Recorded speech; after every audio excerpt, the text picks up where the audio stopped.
Good morning বন্ধুরা। সকালবেলা ঘুম থেকে উঠে দেখি বাবা মটরশুঁটি মাপছে, আর এগুলো আমাদের জমির মটরশুঁটি। এখন প্রতিদিনই মটরশুঁটি নিয়ে যায়।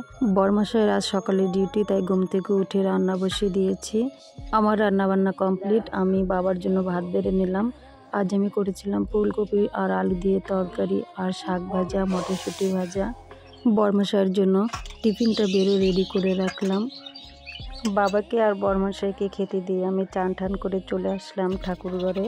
কাল একাদশী করেছিলাম, তো আজ পারণ, তাই ভাবলাম ভগবানকে একটু খিচুড়ি রান্না করে দিই। ডালগুলো ভেজে রেখে আমি ফোড়ন দিয়ে সবজি, ডাল আর জল একসাথে দিয়ে দিলাম। এদিকে আমার জলটা একটু ফুটে উঠেছে, তারপর আমি আতপ চালগুলো ধুয়ে দিয়ে দিলাম। আমার খিচুড়ি রান্না কমপ্লিট। আমি ভগবানের থালাটা সাজিয়ে নিলাম। ভগবানের কাছে সবার সুস্থতা কামনা করে আজ আমি ব্লগটা এখানে শেষ করলাম। পরবর্তী ব্লগে দেখা হবে।